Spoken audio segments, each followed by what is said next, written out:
রাব্বুল আলামিন বললেন ওয়ালাকাদ খালাকনাল ইনসানা মিন সুলালাতিন মিন তিন সুম্মা জাআলনাহু নুতফাতান ফি ক্বারারিন মাকিন। আল্লাহ রাব্বুল আলামিন 18 নম্বর পারা সূরাতুল মুমিনুনের মধ্যে বলছেন দুনিয়ার মানুষ তোমাদেরকে আমি এক ফোঁটা নাপাক পানি থেকে সৃষ্টি করেছি। এই এক ফোঁটা নাপাক পানি তোমাদের মায়ের রেহমে নিরাপদ এক আধারে রাখছি। এরপরে সুম্মা খালাকনান নুতফাতা আলাকাতান ফাখালাকনাল আলাকাতা মুদগা ফাখালাকনাল মুদগাতা ইযামান ফাকাসাওনাল ইযামা লাহমা সুম্মা আনশানাহু খালকান আখার ফাতাবারাকাল্লাহু আহসানুল খালিকিন। আল্লাহ বলেন এক ফোঁটা নাপাক পানি তোমার মায়ের রেহমের ভিতরে নিরাপদ আধারে রাখার পরে এটারে ফেরেশতার সাহায্যে ফেরেশতার মাধ্যমে আমি আল্লাহ খেদমত করাইতে করাইতে রক্ত থেকে মাংস, মাংস থেকে গোশত, এরপরে আমি আল্লাহ তোমাকে অস্তিত্বহীন থেকে অস্তিত্ব দান করলাম। এখন তোমার নাম হয়েছে আব্দুর রহমান, এখন তোমার নাম হয়েছে আব্দুল্লাহ, এখন তোমার গ্রাম হয়েছে কাহেতুরা, ঠিক না বেটি? এগুলা করছেন কে? সমস্ত রিজিকে সমস্ত সব কিছুর মালিক কে? আসমান জমিনের মালিক কে? আল্লাহ বলেন তাবারাকাল্লাযী বিয়াদিহিল মুলকু ওয়া হুয়া আলা কুল্লি শাইইন কাদির। ও মুসলমান, আল্লাহ রাব্বুল আলামিন আমাদেরকে দুনিয়াতে পরীক্ষা নেওয়ার জন্য আল্লাহ রাব্বুল আলামিন আমাদেরকে প্রেরণ করেছেন। আমরা রূহ জগতে বলেছি আলাস্তু বিরাব্বিকুম ক্বালু বালা। আল্লাহ বললেন হে দুনিয়ার মানুষ, তোমাদের প্রভুকে, তোমাদের রবকে আমরা তখন বলেছিলাম ক্বালু বালা, আপনি আমাদের প্রভু। আল্লাহ রাব্বুল আলামিন এই দুনিয়া নামক স্থানে প্রেরণ করেছেন বান্দাকে পরীক্ষা করার জন্য। আল্লাযী খালাকাল মাউতা ওয়াল হায়াতা লিয়াবলুয়াকুম আইয়ুকুম আহসানু আমালা। আল্লাহ রাব্বুল আলামিন আমাদেরকে পরীক্ষা করার জন্য দুনিয়া নামক স্থানে প্রেরণ করেছেন। আল্লাহ মুমিনদের কাছ থেকে পরীক্ষা নেবেন, মুসিবত দিবেন। আল্লাহ রাব্বুল আলামিন সূরাতুল আনকাবুত 21 নম্বর পারা সূরাতুল আনকাবুতের মধ্যে এই আলোচনাগুলো সুন্দর করে বলেছেন। আল্লাহ রাব্বুল আলামিন বললেন আহাসিবান নাসু আন ইউতরাকু আন ইয়াকুলু আমান্না ওয়া হুম লা ইফতানুন। বান্দা তুমি কি মনে করো যে আমি ঈমান আনছি, ঈমান আনার পরে তোমাকে মুসিবত দেওয়া হবে না, তোমার কাছ থেকে পরীক্ষা নেওয়া হবে না? বিষয়টা কি এমন মনে করেছো? না, আমি আল্লাহ তোমাকে পরীক্ষা করব, মুসিবত দিব। এই পরীক্ষা শুধু তোমার কাছ থেকে নেওয়া হয় না, পূর্বে যুগে যারা ছিল তাদের কাছ থেকেও আল্লাহ রাব্বুল আলামিন পরীক্ষা নিয়েছেন। আল্লাহ রাব্বুল আলামিন বলেন ওয়ালাকাদ ফাতান্নাল্লাযীনা মিন ক্বাবলিহিম ফালায়া'লামান্নাল্লাযীনা সাদাকু ওয়া লায়া'লামান্নাল কাযিবিন। আল্লাহ বলেন ইব্রাহিম পয়গম্বর থেকে আমি পরীক্ষা নিয়েছি। ইব্রাহিম পয়গম্বর পরীক্ষার মধ্যে পাস না ফেল? জোরে বলেন পাস না ফেল? নমরুদ থেকে আল্লাহ পরীক্ষা নিয়েছেন, নমরুদ পাস না ফেল? ও কাহেতুরার মুসলমান, আল্লাহ রাব্বুল আলামিন আবু জাহেল থেকে পরীক্ষা নিয়েছেন, আবু লাহাব থেকে পরীক্ষা নিয়েছেন, আবু বকর থেকে পরীক্ষা নিয়েছেন, উমর থেকে পরীক্ষা নিয়েছেন।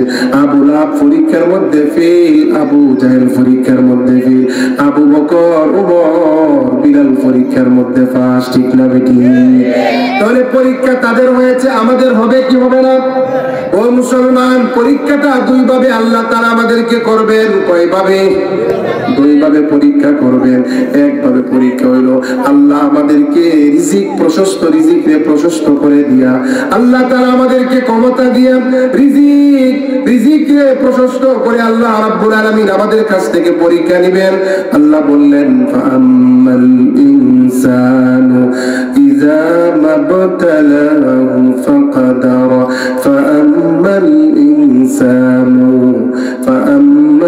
ইনসানু ইযা মাবতালাহু ফাকাদারা আলাইহি রিজকাহু রিজকা ফায়াকুলু রাব্বি আহানান। এর আগের আয়াতের মধ্যে আল্লাহ বলছেন অতঃপর বান্দাকে আমি পরীক্ষা করব, ওয়ানা আমাহু ফাআকরামাহু ওয়ানা আবা, ক্ষমতা দিয়া নিয়ামত দিয়া আমি আল্লাহ বান্দার কাছ থেকে পরীক্ষা নিব। কিন্তু পরীক্ষা নেওয়ার পরে বান্দা এটাকে পরীক্ষা হিসাবে সে গ্রহণ করে না। বান্দা তখন কয় আল্লাহ আমারে ধন সম্পদ দিছে, আল্লাহ আমারে ক্ষমতা দিছে, অবশ্যই আল্লাহ আমারে ভালোবাসছেন। বান্দা এটা মনে করে, বান্দা এটা পরীক্ষা মনে করে না। আল্লাহ আমারে ক্ষমতা দিছে, আল্লাহ আমারে ধন সম্পদ দিছে, অবশ্যই আল্লাহ আমাকে মহব্বত করেন। ফায়াকুলু রাব্বি আকরামান। এরপরে আল্লাহ রাব্বুল আলামিন বললেন وأما إذا ما ابتلاه فقدر عليه رزقا, রিজিকের সংকীর্ণ করে দিয়া অভাব অনটন দিয়া আল্লাহ তাআলা ও দুনিয়ার মানুষ তোমাদের কাছ থেকে পরীক্ষা নিব। আল্লাহ হয় এই রিজিকের সংকীর্ণ করে দেওয়ার পরে বান্দা হয় ফায়াকুলু রাব্বি আহানান, রব আমাকে লাঞ্ছিত করেছে, রব আমাকে অপদস্থ করেছে। আল্লাহ হয় কাল্লা, কখনো নয়, এমনটা নয়। ফাবাল্লা তুকরিমুনাল ইয়াতীম ওয়ালা তাহাদ্দুনা على طعام المسكين وتأكلون التراث أكلا لما وتحبون المال حبا جما। ও মুসলমান, আল্লাহ আমাদের কাছ থেকে পরীক্ষা নেবেন। আল্লাহ কোরআনের এক আয়াতের মধ্যে বললেন ওয়ালা নাবলুওয়ান্নাকুম বিশাইইন মিনাল খাউফি ওয়াল জু'i ওয়া নাকসিম মিনাল আমওয়াল ওয়াল আনফুসি ওয়াস সামারাত ওয়া বাশশিরিস সাবিরিন। আল্লাহ তোমাদের কাছ থেকে, আল্লাহ বলেন তোমাদের কাছ থেকে অবশ্যই অবশ্যই আমি পরীক্ষা নেব, তোমাদেরকে পরীক্ষা করব। ভয়ভীতি দিয়া, ক্ষুধা দিয়া, অভাব দিয়া, মুসিবত দিয়া আমি বান্দা তোমারে পরীক্ষা করব। ও বান্দা, ওই মুসিবতের সময় তোমাকে ধৈর্য ধারণ করতে হবে, অটল অবিচল থাকতে হবে, আল্লাহর উপর আস্থা অবিশ্বাস তাওয়াক্কুল ভরসা তোমাকে থাকতে হবে। আল্লাহ কয় ওয়া বাশশিরিস সাবিরিন, এই মুসিবতের মধ্যে যারা ধৈর্য ধারণ করবে তাদের জন্য সুসংবাদ। আল্লাযীনা ইযা আসাবাতহুম মুসিবা ক্বালু ইন্না লিল্লাহি ওয়া ইন্না ইলাইহি রাজিউন। ও মুসিবত যখন আসবে তখন আমাদের কাজ হলো ক্বালু ইন্না লিল্লাহ, সবকিছু আল্লাহর জন্য, ওয়া ইন্না ইলাইহি রাজিউন, আমাকে একদিন রবের কাছে ফিরে যেতে হবে, কি হবে না? রবের আদালতে আমাকে দাঁড়াতে হবে। ও মুসলমান, সব কিছুর হিসাব আল্লাহর কাছে, আল্লাহর আদালতে দিতে হবে। আল্লাহ বললেন আয়াহসাবুল ইনসান আইয়ুতরাকা সুদা, বান্দা তুমি কি মনে করো আমি আল্লাহ তোমাকে এমনি ছেড়ে দেব? না না, আমি আল্লাহর কাছে তোমাকে হিসাব দিতে হবে। দিতে হবে কি হবে না? আল্লাহর কাছে হিসাব দিতে হবে। ও মুসলমান, তাহলে আমাদের কাছ থেকে পরীক্ষা নেবেন। পয়গম্বর আইয়ুব আলাইহিস সালাম থেকে আল্লাহ পরীক্ষা নিয়েছেন। ইব্রাহিম পয়গম্বরকে আল্লাহ পরীক্ষা নিয়েছেন, আগুনের মধ্যে নিক্ষেপ করছেন। ইব্রাহিম পয়গম্বর ধৈর্য ধারণ করেছে, অটল অবিচল থেকেছে ইমানের উপর। আল্লাহ রাব্বুল আলামিন আগুনকে লক্ষ্য করে বললেন, আগুনকে আদেশ করলেন কুলনা ইয়া নারু কুনি বারদান ওয়া সালামান আলা ইব্রাহিম। এ আগুন, তোমার মধ্যে জ্বালানোর ক্ষমতা আছে, যদি আমি আল্লাহ ক্ষমতা দেই, আমি আল্লাহ আদেশ করলাম আগুন ইব্রাহিম পয়গম্বরকে তুই জ্বালাবে না। সুবহানাল্লাহ, সুবহানাল্লাহ, জোরে বলেন। ইব্রাহিমের মতো ঈমান যদি আজও থাকে বিদ্যমান, অগ্নিকুণ্ডে দেখতে পাবে খুবসুরতি ফুল বাগান। মুসার মতো ঈমান হলে, মুসার মতো ঈমান হলে রাস্তা হবে সাগর জলে। ইউসুফের মতো ঈমান হলে একে একে দরজা খুলে। ইব্রাহিমের মতো ঈমান যদি আজও তাকে বিদ্যমান, অগ্নিকুণ্ডে দেখতে পাবে খুবসুরতি ফুল বাগান। ঠিক না বেটি? ইব্রাহিম পয়গম্বরকে আল্লাহ পরীক্ষা করেছেন। ইব্রাহিম পয়গম্বর পরীক্ষার মধ্যে পাস হয়েছে। পয়গম্বর আইয়ুব নবীকে আল্লাহ পরীক্ষা করেছেন। পয়গম্বর আইয়ুবের অনেক ধন সম্পদ ছিল, ছেলে মেয়ের অভাব ছিল না। আল্লাহ আল্লাহ তাআলা অসংখ্য অগণিত নিয়ামত দান করেছেন। এক পর্যায়ে আইয়ুব আলাইহিস সালামের সমস্ত সম্পদ, ছেলে মেয়ে, স্ত্রী, সন্তান সব কিছু আল্লাহ তাআলা তার কাছ থেকে ছিনাইয়া নিয়ে নিলেন। পরীক্ষা শুরু করলেন, দেখি আইয়ুব আমার ইবাদত কেমন করে, আইয়ুব তার তাওয়াক্কুলটা কেমন, আল্লাহর ইবাদত বندگی কেমন করে, আমি আল্লাহ দেখব। স্ত্রী সন্তান সব কিছু ছিনাইয়া নিলেন। এমন কি আইয়ুব পয়গম্বরকে আল্লাহ এমন একটা বেমার দিলেন, রোগ দিলেন।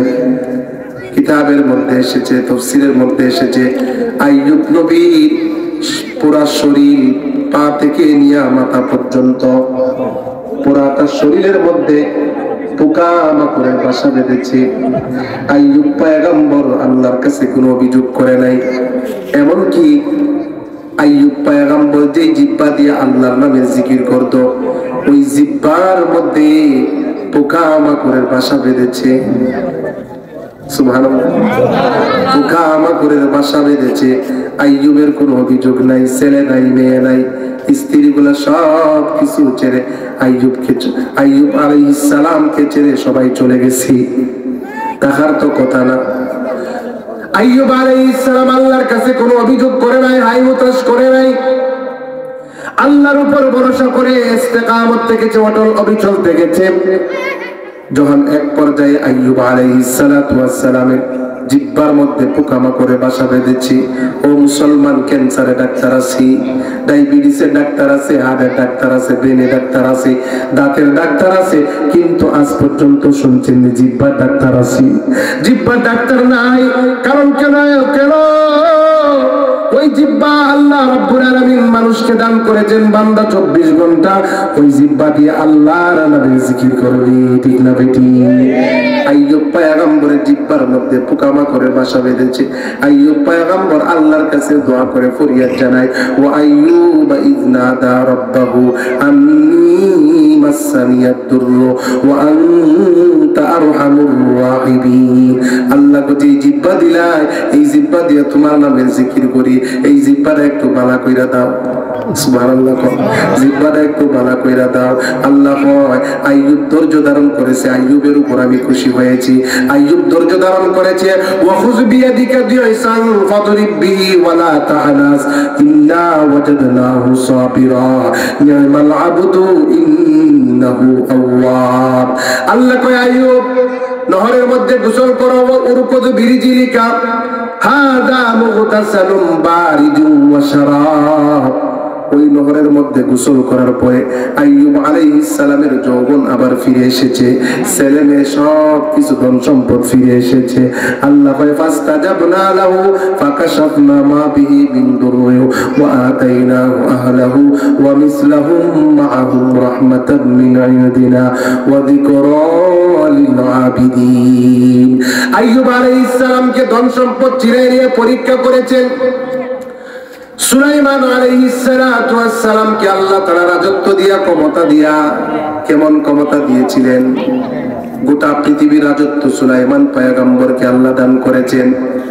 সব কিছুর ভাষা তিনি বুঝতেন, সব কিছু তার কথা শুনতো, এমনকি গর্তের পিপীলিকা পর্যন্ত তার কথা শুনতো। কিন্তু এত ধন সম্পদ, এত ক্ষমতা পাওয়ার পরেও সুলাইমান পয়গম্বর একটা মুহূর্তের জন্য আল্লাহকে ভুলে নাই। সুবহানাল্লাহ। ও মুসলমান, ইউনূস আলাইহিস সালামকে আল্লাহ তাআলা মাছের পেটের ভিতরে ঢুকায় আল্লাহ পরীক্ষা দিয়েছেন। ইউনূস পয়গম্বর ধৈর্য ধারণ করেছে। আল্লাহ কয়, ওয়া যান্নুনি ইয যাহাবা মুগাদিবা ফাযান্না আন লান নাকদিরা আলাইহি ফানাদা ফিজ যুলুমাতি আল্লা ইলাহা ইল্লা আনতা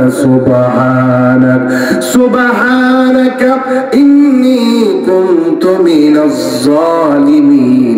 ফাস্তাজাবনা লাহু ওয়া নাজ্জায়নাহু মিনাল গাম ওয়া কাযালিকা নুনজিল মুমিনিন। ইউনূস পয়গম্বরকে আল্লাহ তাআলা মাছের পেট থেকে উদ্ধার করলেন। জাকারিয়া নবীর ছেলে সন্তান হয় না, বয়স হয়ে গেছে অনেক। ও মুসলমান, ওই বার্ধক্য সময় আল্লাহর কাছে ছেলের জন্য উনি আবেদন করেছেন, ছেলে সন্তানের জন্য আবেদন করেছে। ওয়া যাকারিয়া ইয নাদা রাব্বাহু রাব্বি লা তাযরনি ফারদা ওয়া আনতা খায়রুল ওয়ারিসিন ফাস্তাজাবনা লাহু ওয়া ওয়াহাবনা লাহু ইয়াহইয়া ওয়া আসলাহনা লাহু যাওজা ইন্নাহুম কানু ইউসারিউনা ফিল খায়রাতি ওয়া ইয়াদউনানা রাগাবান ওয়া রাহাবা ওয়া কানু লানা খাশিঈন। যাকারিয়া পয়গম্বরকে সন্তান দিলেন কে? আল্লাহ। যাকারিয়া নবীকে সন্তান দিলেন কে? ও মুসলমান, সন্তান দেওয়ার মালিক কে? ছেলে দেওয়ার, মেয়ে দেওয়ার মালিক কে? ইয়াহাবু লিমান ইয়াশাউ ইনাসাও ওয়া ইয়াহাবু লিমান ইয়াশাউ যুকুর আও ইউযাব্বিজুহুম যুকরানাও ওয়া ইনাসাও ওয়া ইয়াজআলু মান ইয়াশাউ আকীমা। আল্লাহ বলেন, কাউকে চাইলে আমি আল্লাহ ছেলে দেই, কাউকে চাইলে মেয়ে দেই, কাউকে উভয়টা দেই, আবার কাউকে বন্দাও রাখি। এগুলা করেন কে? সূর্যের মধ্যে আলো দিয়েছেন কে? সব কিছু করেছেন আল্লাহ। আচ্ছা মানুষ বলো দেখি, রাত্র কেন কালো? সূর্য বলো কোথা হতে পাইল এত আলো? ফুল বলো নানান রঙের কেমন করে হয়? পাতা বলো সবুজ বটে ফুলের মতো নয়, ঠিক না বেঠিক? দুধ কেন এত সাদা, মরিচ কেন ঝাল? আমগুলো পাকলে বলো কেমনে হয় তা লাল? আবার পশু পাখি কয় না কথা, মানুষ কেমনে কয়? বলো বলো ওহে মানব, এসব কেমন করে হয়? ও মুসলমান, আমি যে আয়াত পড়েছিলাম সূরাতুল বুরুজের, মনে হয় আমার কাছে আর 4 থেকে 5 মিনিট সময় আছে, আযান হয়ে যাবে। ও মুসলমান, আল্লাহ সূরাতুল বুরুজের মধ্যে একটা আয়াত নাযিল করে বলেন, নবীকে সান্ত্বনা দিলেন, সমস্ত নবীর উম্মতকে সান্ত্বনা দিলেন। আল্লাহ কুতিলা আসহাবুল উখদুদ আন-নারি যাতিল ওয়াকুদ ইযহুম আলাইহা কুউদ। আল্লাহ গর্তের অধিবাসীরা ধ্বংস। আব্দুল্লাহ বিন তামের একজন যুবক ছিল, তখনকার সময়ে রাজা বাদশা ছিল, বাদশা জুলওয়াস। বাদশা জুলওয়াস তার রাজত্বকে দীর্ঘায়িত করার জন্য তার রাজমহলে জাদুঘর ফালতো। জাদুঘর বৃদ্ধ হওয়ায় জাদুঘর বাদশাকে বলতেছে, আমি তো মারা যাইব, আমার স্থলা বিশুদ্ধ করার জন্য একজন সুদর্শন যুবক, যার বিদ্যা বুদ্ধি ভালো, এই যুবক আমার কাছে নিয়ে আসেন, আমি জাদুবিদ্যা শিক্ষা দেব। আব্দুল্লাহ বিন তামেরকে নির্বাচন করলো।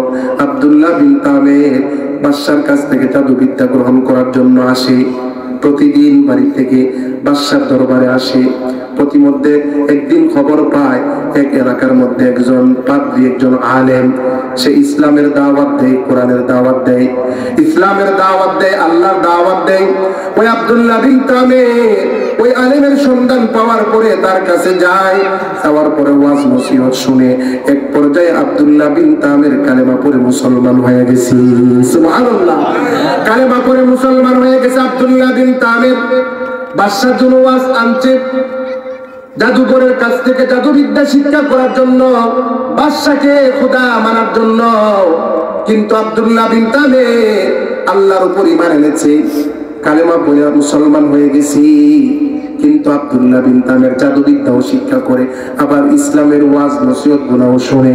দুদুল্যমান অবস্থায় একদিন হঠাৎ করে রাস্তার মধ্যে একটা বিশাল আকৃতির জানোয়ার, এই জানোয়ার থাকার কারণে এপারের মানুষ অপারের রাস্তা চলাচল বন্ধ হয়ে গেছে। আব্দুল্লাহ বিন তামের চিন্তা করছি, বাদশার ধর্ম সঠিক না আমার পাদ্রীর ধর্ম সঠিক, এটা পরীক্ষা হয়ে যাক। আব্দুল্লাহ বিন তামের একটা ছোট্ট পাথর হাতে নিয়েছি। আর পাথর নেওয়ার পরে আব্দুল্লাহ বিন তামের এই পাথরটা নিক্ষেপ করার আগে দোয়া করলেন, আল্লাহুম্মা ইন কানা আমরুল্লাহি বিআহাব্বা ইলাইকা মিন আমরিস সাহিল ফাকতুল হাদিহি দাব্বা। আল্লাহ গো, এই জাদুঘরের চাইতে যদি খ্রিস্টান পাদ্রীর ইসলাম ধর্ম যদি সঠিক হয়, এই পাথরটা নিক্ষেপ করার সাথে সাথে এই বিশাল আকৃতির জানোয়ারটা যেন মারা যায়। সুবহানাল্লাহ। এই জানোয়ারটা মারা গেল। এই যুবকের সুনাম সুখ্যাতি চতুর্দিকে ছড়িয়ে পড়লো বাদশার একজন অন্ধমন্ত্রী ছিল, কিন্তু বিদ্যা বুদ্ধি বাড়া থাকার কারণে তাকে মন্ত্রিত্বের মধ্যে বহাল লাগছে। এই মন্ত্রী যখন শুনছে আব্দুল্লাহ বিন তামের চোখের মধ্যে হাত বুলাই দিলে অন্ধত্ব দূর হয়ে যায়, পঙ্গুত্ব দূর হয়ে যায়, ওই অন্ধমন্ত্রী তার কাছে গেছে, গিয়া হয়েছে আমার একটু বালা হয়ে দাও। আব্দুল্লাহ বিন তামের হয়, আমি বালা করার মালিক না, বালা করার মালিক কে? রোগ থেকে শেফা দেওয়ার মালিক কে?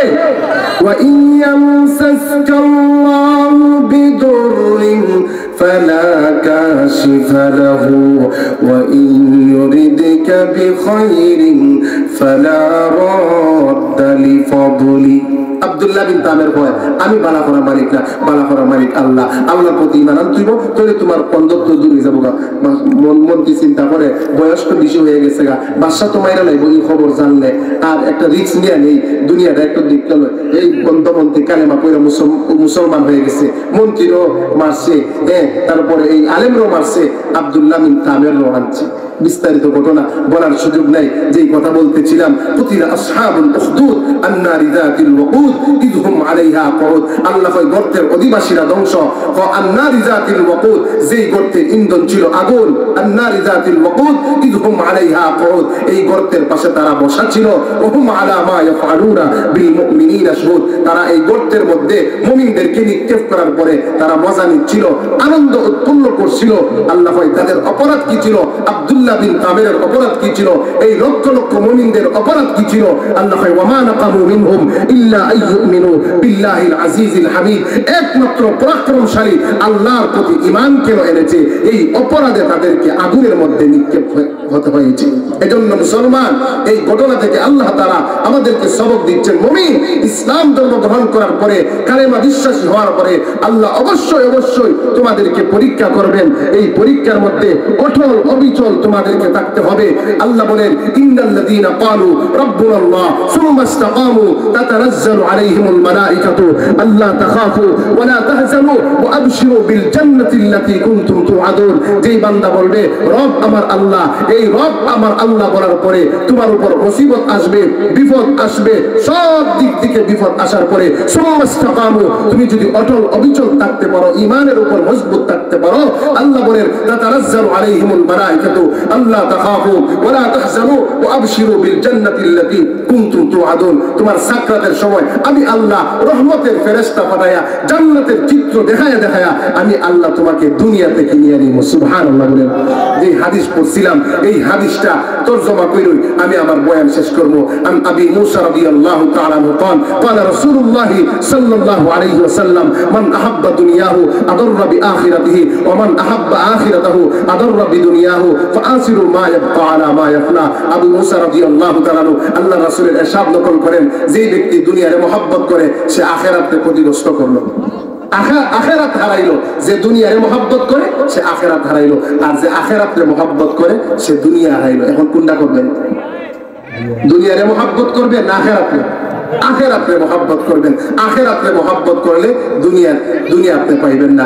এজন্য আখিরাতকে প্রাধান্য আখিরাতকে প্রাধান্য দিতে হবে, দুনিয়াকে প্রাধান্য দেওয়া যাবে না। আল্লাহ বলে ফাআম্মা মান তাগা ওয়া আসারাল হায়াতাদ দুনিয়া ফাইন্নাল জাহিমা হিয়াল মাওয়া। যারা সীমা লঙ্ঘন করে, যারা দুনিয়ার জীবনকে প্রাধান্য দেয়, তাদের ঠিকানা হলো জাহান্নাম। এজন্য ভাই, রবের দিকে ফিরে আসি, রবের ইবাদত করি। আনিবু ইলা রাব্বিকুম ওয়া আসলিমু লাহু মিন ক্বাবল। রবের দিকে আমরা ফিরে আসি। ইরজিউ ইলা রাব্বিকা রাদিয়াতাম মারদিয়া। রবের দিকে আমরা ফিরে আসি, রবের ইবাদত করি। রবের সাথে যদি আমরা সম্পর্ক করি, রব যদি আমার হয়ে যায়, আমার সব কিছু হয়ে গেল। মাল্লাহুল মাওলা ফালাহুল কুল। যে